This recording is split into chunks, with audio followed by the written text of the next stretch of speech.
I'm in the big leagues, told him don't miss me. Ballin' like his dog, ayy, feeling like Whitney. Yeah, I'm making his dog, like I'm in a big league. Your boy Joshua Monday, coming with another episode of I'm Josh Saying, the Real Estate Edition. We're about to interview my guy, DJ Wootson. He is a North Nashville developer, and he's developed these beautiful townhomes. I think it's like 16 of them. We're gonna talk to him, talk about what does it take to be a real estate developer and what you need to know to get in the game, man. So come walk with me. Let's go.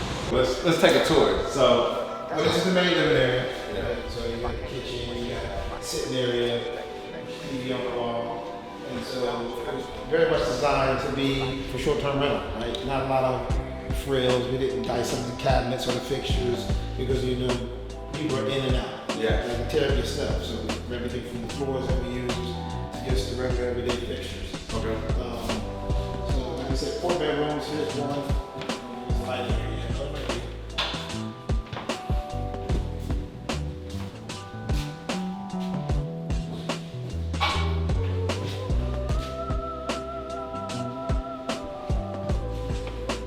This is just a regular like bedroom. Regular bedroom. Okay.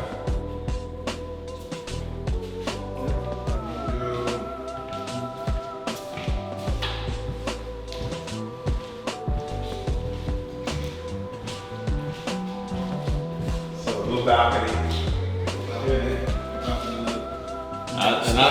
Maybe a good light switch. We're gonna call this stairway to heaven, man. You look out on the steps, bro.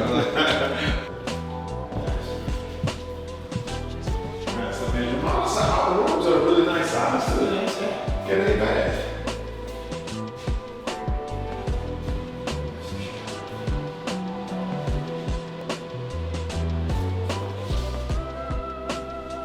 So I'm here with my guy, Mr. D.J. Wootson. Man, how you feeling today, bro? I'm doing pretty good, man. This is amazing, man. We're at this project. It's 18 units, townhomes, located in North Nashville. But I want you really just to dive into DJ's story, how he got into real estate, and really inspire you, man, because a lot of you all have been asking for more real estate episodes. You've been asking, how can I become a real estate investor or developer? And this is the man that you can learn from, man. So I just want to just talk a little bit about your story, man. Tell us where you come from, like how did you get into real estate, all those things, man. Well, I came to Nashville originally from Atlanta. I played college basketball in Atlanta at Georgia State University. Well, originally from Wilmington, Delaware, just outside of Philadelphia, up in the Northeast. So I'm a Northeast kid, you know, through and through. Love the Northeast. And so, but I went to college at Georgia State, played basketball, matriculated down here to Vanderbilt probably almost 20 years ago, in 2004. And that's when life started. Had to school at Vanderbilt, and life started from there. So that's all I like. That's how you got here. So, okay, so from Vanderbilt, like, how did you start thinking about, man, I want to build this real estate empire? Like, I know, you know, that you won't tell the people, but man, like DJ for real is supposed to be a preacher. You know what I mean? He helped Mason bet, the young Mace. So Mason, So Mason bet, y'all remember when he stopped rapping and he wanted to become a minister and opened up a church in Atlanta? This is a little known, unknown fact. It's a Black History fact.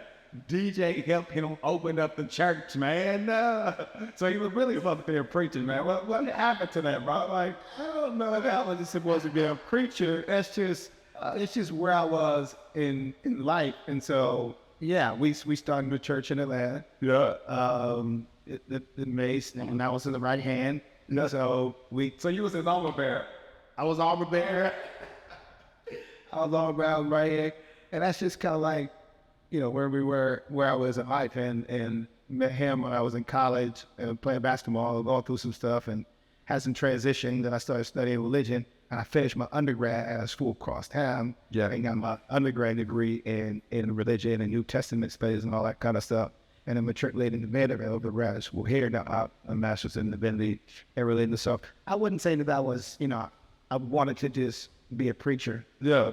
At that point in time, I liked the study of religion. Yeah. I thought I wanted to continue the study of religion, maybe become an academician, maybe a teacher at the academy level, things like that. And so I never really saw myself like passionate in the church, kind of like that. But I'm getting, so I can speak. Yeah, so I can do that. But that's not really my call. Other than, you got to be very, very disciplined, man. I mean, you got to be, and I'm one of those boss whips. So right, my business.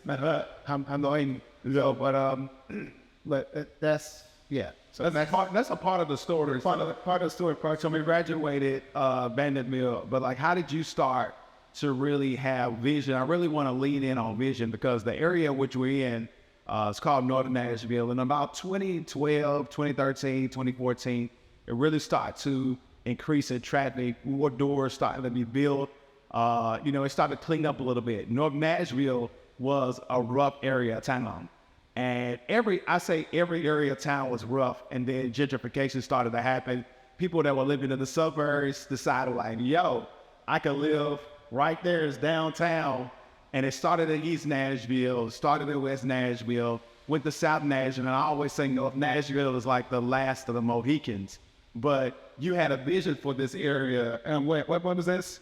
2014. So 2014, like, let's talk about the vision for the area. You're working at, I think you said working at Dollar General at the time. So, like, I'll just give us that vision. Step back for a minute. So I got my real estate license while I was finishing grad school around 2006. Okay. So I was selling real estate, and then I got into commercial real estate, got into property management. I was managing a hub 50,000 square foot shopping center in Hendersonville. So I learned that discipline.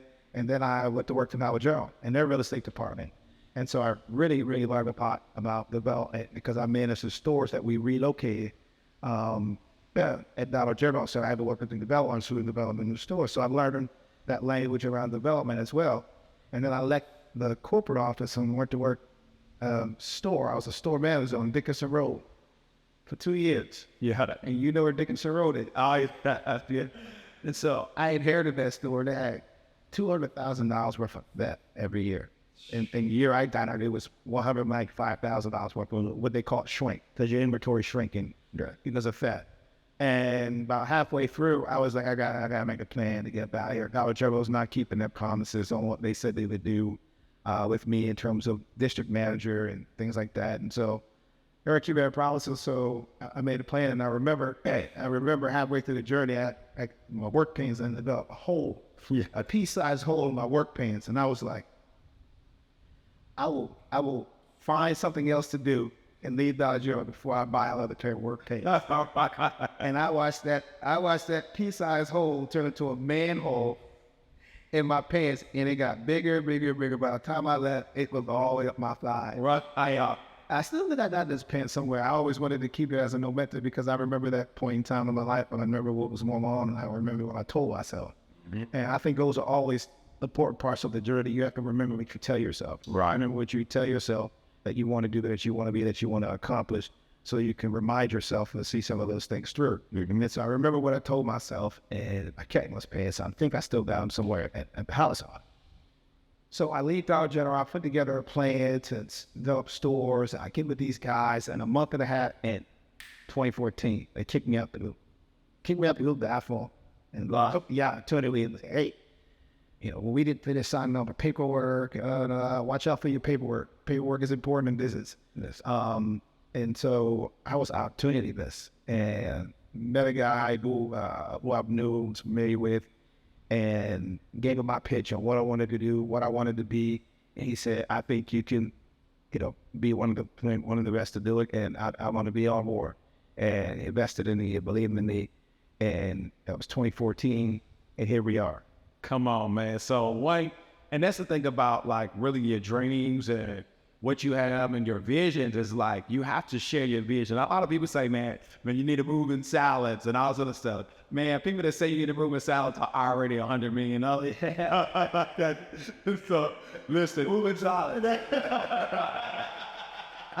So, it was like, you have to share your vision with people that you can trust, that can really help elevate you to a whole nother level. So you had the vision, you shared the vision, and so what was it about? So what was it about? So all the parts of town what was it about North Nashville that said that I'm going to start planting my seeds in these areas? Well, I like to think, and even some of my friends and some people that invested with me early on and did this and the things, they always refer to me as the, if you used to say the first Indian in gets all the arrows. Yeah. Right. And so, and you know that to be true. You came to some community meetings would be early on. Just sure did. 2015, but it was like, who the hell are you? Yeah, right.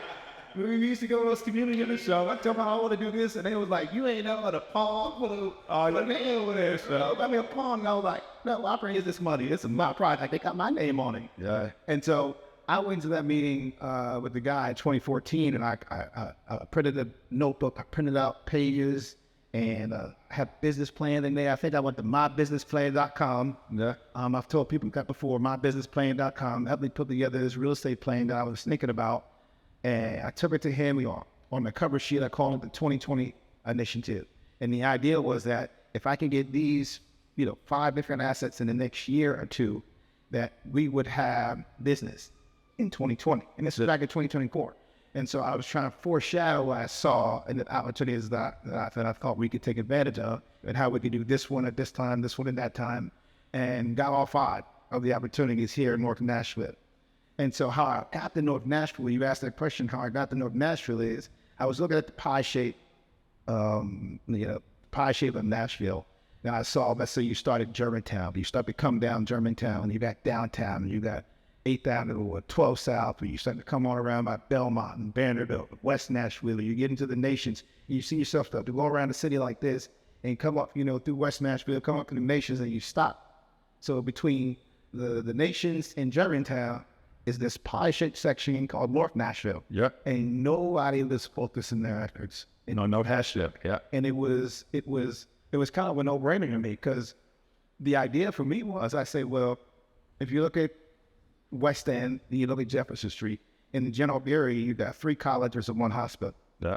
You got Vanderbilt, Belmont, Lipscomb, and you got Vanderbilt Medical Hospital. And if you pick that up and you drop over on Jefferson Street, you got same 3 institutions in Fisk, Meharry, TSU, and Metro Middle Hospital. Yeah. So I refer to that as an economic constituency, right? That's a whole economic constituency that you can tap into that people weren't tapping into. And I was like, well, where you going to bike? Where you going to yoga? Where you going to walk? Where you going to get a smoothie from? Where you going to get a cup of coffee from? Right. And at the time, it was the place for that. Kijiji, before their time, it was dope. It was dope. It was way before the time. Even for their time, right? It was dope. I remember going there a couple of times, and it was a little outflanked, right? Yeah. Because it was up here, and all the colleges and stuff were right there. Yeah. It was a little outflanked, right? Yeah. But it was still dope. Yeah. I mean, it was still dope. It was just before their time, and so when I thought about coming over here, there were signs in the yard. It's crazy. Like 2 years, and I'm just calling like, hey, is it for sale? And the numbers back then, Yeah. well, and bro, I bought some land for $3,000. I still got it. So it's just like the numbers. And the thing about it was like, man, and y'all be having a lot of regrets in times. And one regret is I didn't invest in the project across the street. More Ryan in this. Oh, yeah. That's a regret. I'm going to go for a TV. Like DJ was selling houses in North Nashville at the time for like $300,000, mid $300,000, and right now in this area, you probably can't buy a house for less than $500,000. You wouldn't even forget about it. Well, is it 6 now? 6, 7, 800,000. Goodness. Or 800,000 in this area. Oh my God. Yeah, those houses are crazy. Oh yeah. Right. Some of the best, like, my biggest regret. Yeah, that's when we was going to the meeting. We had things that had a plan. And I bought my land in like 2010, and my whole thing was like, I saw Buchanan, I saw all those things that was going on. I'm like, man, this is it right here. Like people need to be invested in this, and now we are where we are right now. So you said those 5 pillars. What was what was the 5 pillars that you was like, I need to acquire in this area? Bought a building loan right behind TSU. Okay. It was an old shopping center. Eventually, we turned it into a Dollar Tree, which then Family Dollar on our Dollar Tree, and now it's a Family Dollar. Yeah. So we turned it into that. It was an apartment building on Jefferson Street, right on the corner of 28th in Jefferson. Yeah. I got that, redeveloped it. I recently sold it. I wasn't for sale, but somebody came knocking on the door. Yeah. And that's TLB, like time value of money. $1 today is no more than $1 tomorrow. And what they was offering was, it took me 15, 16 years to make off the building what they were offering today. That's basic TMB. So that was one. Where the 1821 apartment building is. Yeah. That's another one. Then the shopping center. Yeah. That wasn't in the initiative. Okay, that wasn't in the initiative. Okay. Yeah. Then the two big things, shopping center. Yeah. And then this. And this was, a steal. Yeah. So let's talk about that. So the shopping center, just to give you all reference, a shopping center is off of Clarksville Highway. And a lot of my viewers are not from Nashville, but all this is probably within a 1 mile radius. So if you think about Monopoly, like he bought like the boardwalk, he just bought the green was my favorite. The green was So let's talk about the shopping center. So the shopping center was a move that was like, that was just a foreshadowing move. I think I probably will be one of your best investments. They probably knew it. Yeah. Let's talk about the shopping center. It took me a year to negotiate that deal. I started negotiating in 2015, and it was if anybody's familiar with specifically North Nashville real estate in Mr. John Odie. All a lot of everybody. And Richard Lewis. Yeah. Those are my funeral home. Yeah. And their buddies. They're old school. Yeah. Okay. And it took me a year to negotiate that deal. And they were playing ping pong with me. I'd go talk to Mr.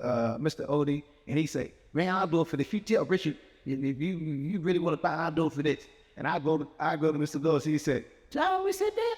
Yeah. He say that. He tell John Odie that if you really see it, we can come do this, we can do that. And he sent me back over, man, for a year. We started at 1 million or whatever, went up and I paid, I paid for it. And I finally got it, and I was like, but even then, 2016, they didn't know what was coming. Yeah, they didn't see it right on. Because in the sense that they come back to you and say, oh, Wootson, you got overalls. Oh, yeah. Oh, Wootson, you got overalls. Yeah. I can't give you a price, but they need to see what was coming in 2016. So I negotiated hard. I fought for it, got the deal. And 2 years later, after that, is when I got coached about the trade center. Yes, and doing all that. So Clarksville Highway, and which makes the deal so sweet is because the plot of land where it's like divided, where now it's a transit center that's being built on a land, but he still owns the shopping center, which is now under contract. It's just a masterful. Right. It's down. Let me ask you a question. Does that contract, does it come with the transit center? No. Or you keep the transit center and all? So we plotted it out. I carved out the transit center. I kept that separate by LLC. Yeah. Eventually it's going to go to a trust. So they get it. So you don't like DJ, so what? You can't touch. You don't touch that type. Yeah, that's all right. Because most of the stuff people didn't trust. Yeah. And so we kept I carved that. And it's like a gazillion year. A gazillion year land lease. I'm going to try not to talk about specifics on that. You're not going to talk about it. I put it on my story and I had it up there for a little bit. I took it down. I was like, maybe I'm bragging. No, bro. See, this is a baby I'm fun too, but no, it's commercial. I'm not a guru. I'm not a good I think I have a social media guru. And this is inspiration, bro. Because I'm inspired. I've been knowing you.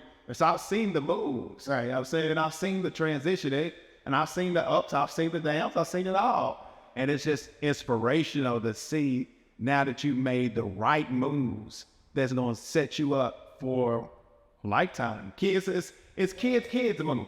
Well, very much. Still in the spot where, I still got to work because there's some things I want. Yeah. Some things I want to do, things I want, some more things I want to put in place. But it's good to do deals like that because, you know, they let you know you're probably not going to be out on the street. Yeah. And so with nothing else, I'd probably be out on the street. and so it's good to kind of do those things. It was a while ago where I started thinking about deals that I was, when I started thinking about, instead of doing a deal that could pay me $100,000 for that transaction, for that deal, how can I do a deal that continue to pay me $100,000? Yes. Year after year, time after time. Yeah. So you start to think about residual. You start to think about long term. I'm 45. I'll be 46 here in a couple of weeks. But it was probably 41 when I started thinking about long term, because I said I really want to focus on how I want to live at 50. I'm 40 years old. I started thinking about how I want to live at 50 versus how I want to live at 23. Right. And so that allows you to make different decisions and different moves. And you start to say, well, I can do this, and I can ball out, I can do all that kind of crazy stuff. I'm not into watches. I'm not, I'm in the car. Yeah, car. You're well, I go clean. That's done. But that's, you have a little bit of leisure. But I was trying to do things that would make me think more about how I'm going to live my life at 50, as opposed to 43. So basically, long term instead of short term. I don't think people think about that kind of stuff. Short kind of stuff. And so that was, one of those things, and one of those deals I did. So we did that deal, and we've done, some other things, and that's just, where the mindset is. Yeah. So let's talk about, we did that deal, we did that transit deal, and yes, that's amazing. And then the rest of the 4.5 acres is for sale on the contract. Yeah. That's fingers crossed that it gets across.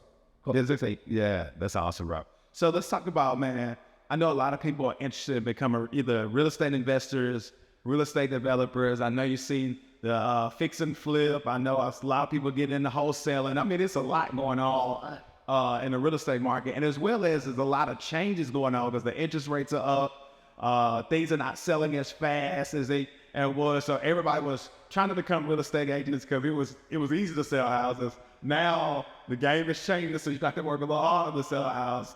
But let's talk about the 5 steps to get into the real estate game. Let's talk about that. Interesting, because first I'll refer to it as the real estate game. Okay, all right, because it's a business. Because ain't nothing about losing millions of dollars a game. Yeah, that's tens of thousands, $100,000. Where's the game at? It's real life. It's business. So that's as far as when people come down, they pulling on, telling me about the game. It's a game. Yeah. One it ain't a game, bro. It's a business. This is serious business. Okay? It's a serious business. One, it's not a game, so I don't refer to it as a real estate game. So don't ask me about a real estate game. 2, I always refer people, tell them to get their real estate license. Okay. And I want to be a realtor. Well, it's not necessarily being a realtor. It's really about understanding the discipline, understanding the language. Real estate has its own language. I had a professor at Vanderbilt. He used to say, life is a language game. Mm-hmm. If you don't understand the language in the arena that you're in, whether it's a discipline, whether it's relationship, whether it's anything that you got doing, there's always a language involved. Money is a language. Yeah. So money is a language, and that's something that you and I probably didn't grow up learning about. Like they grew up. But for me, money was rent. Right. Might have been some stool pulls. Might have been, course for when you think about money, right up, cross down, money is not rent, it's mortgage. It's mortgage, yeah. Right? It's not debt, it's equity. Yeah. Right? It's ROI, return on investment. Yeah. Right? It's stocks. It's a language. It's a language, right? And it's a language that I never grew up understanding. Facts. And so real estate is the same way, it has a language. Yeah. And so I always encourage people to get their real estate license, because it allows them to learn the language and the business and the different nuances. And you got property management, you got corporate real estate, you got commercial real estate, you got, you talk about acreage, you talk about setback, you talk about deeds and trusts and things. And so you can have different conversations. You can be a different part of different conversations when it comes to real estate. You can educate yourself, and you can educate person you might be trying to raise money from, right? Yeah. And you get into it.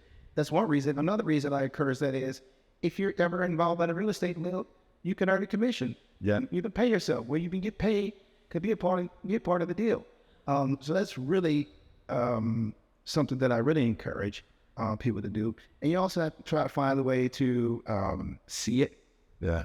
You know, be around it. It's not always say, oh, mentoring this, mentoring that. No, just try to find opportunities to be around it, to try to learn, to try to study. There's courses, there's classes, right? And then you come to ask people questions, you know, how did you do this? And how did you do that? And then you try to learn, because the reality is it takes a start, right? It takes a start. You know, it might take you buying a duplex in Kentucky, right? Yeah. The ISIS of lower. You do it for you to understand equity. We had investment property over in East Nashville. This might have been, we probably bought it in 2007. And had a duplex. I mean, we bought another house around the corner. So we were living in the house. We were around the duplex, tiny. And that was the plan. And we bought the duplex first thing, and we would just live in it one side, rent out the other. The experience was so well that we bought a house 30 days later and started to rent out in that place. When it was going sideways, so we rented the house, went and lived in one part of the duplex, fixed it up, rented that out, went to come back, tried to fix it up. And I don't know, time went on, 2009 comes, and we couldn't keep it tight. You know, I was in grad school, we was broke, we lost it. Yeah. Poor management, we lost it in foreclosure. But what I always tell people is, if I didn't fail at the 2, Yeah. I wouldn't know how to manage the 50. The 50. Yeah. Right? Yeah. Like, that may not be the case for everybody. Yeah. But what I'm getting at is you have to get some experience. You have to. Right? Even if you have to get it on your own, you have to find a way to get some experience, because the difference between me and you walking to the bank, and we got the same numbers, we got the same deal, same numbers. Yeah. Right? But I got 100 houses under development, and I've done this, and I've returned money back to the bank, and you go in and you brand new.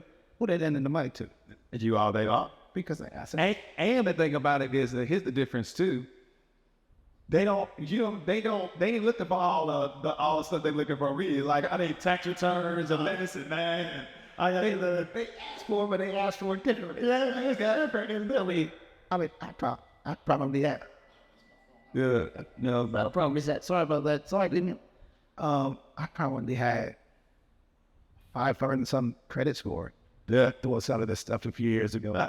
When you got assets, When you got assets that doesn't even matter. credit doesn't matter. No, a couple $1 million in real estate somewhere, because they're like, it's got to be assets. Yeah. We can just attach it to that. Yeah. And it's better to attach it to some assets that are credit score. Better. And so, because of that asset, it allowed me to have different conversations. It was a language. It's a language. It's a language. Yeah. They know that language. They know a couple $1 million in real estate. They know that language. They know that language. Yeah. It's a language, and so that's how we were able, to do that. Man, that is awesome, man. So I would just say, parting words, we learned a lot in regards to your journey, story, how you got, I learned some new stuff about your story. So I would just say parting words. What would you tell that young investor, that young person that's like really want to get to the business, get to the business, like what's the one thing, that you'll leave with them? Maybe more than one thing, because there's some guys, some dumb guys, and all people, there's some dumb guys I know, and they say who came up with stories through wholesale. Yeah. Like, I don't know too much about that business. I've never done a wholesale deal, never come up that way. But, a wholesale is, you get somebody that wants to sell, and maybe they're undervalued, and you get it under contract for $100,000. You come over here, you flip it to a guy like me for $150,000. That's the market rate. And so at the closing table, the gap between what it was under contract for, what you sold it for, that $50,000, comes to you as the wholesale. And so when you do that enough times, you get some capital. You better link it. Don't go out and buy, they'll not buy a new car, just shut and then you build, you build some credibility, some business. You build, starting to get a little bit of money, and your network goes from 50,000 to 100,000 to 200,000. Yeah. Ain't $500,000 in net worth. Yeah. They don't have to all be in cash. No. It just has to be maybe an asset. Assets, yeah, for sure. And so and the one thing that I will do, I would say, do something. Do something. Right? Do something. Right? Yeah. And don't just don't sit and say, all right, and look at videos. try to do something, right? How I was able to get active with no money, right?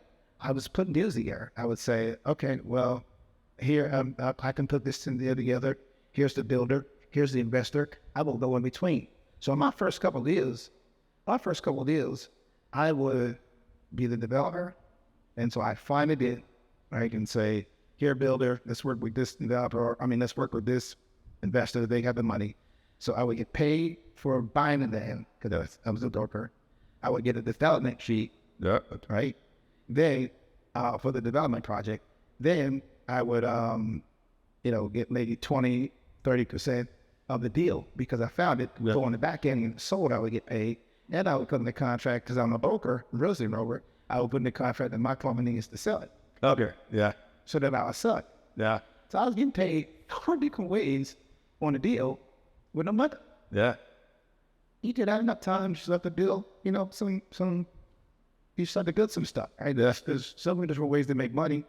And so you just have to find it. Let's go, man. Well, man, thank you for your time, bro. We're going to go check out this space. Man, this is amazing. It is 18? It's 18 townhomes. What's the dimensions? I don't know. It's about 4 bedrooms, 4 baths, 2-car garage, and top decks. And that's pretty much the gist. And I think that you can Airbnb them as well. I think licensed to do Airbnb. And yes, they are Airbnb and short-term rental of. Again, man, we'd like to thank you again, man, for taking time out of your busy schedule to really show us your real estate portfolio. This amazing, beautiful project, 18 townhomes in North Nashville. And man, listen, thank you for sharing the game. Thank you for sharing the business of real estate.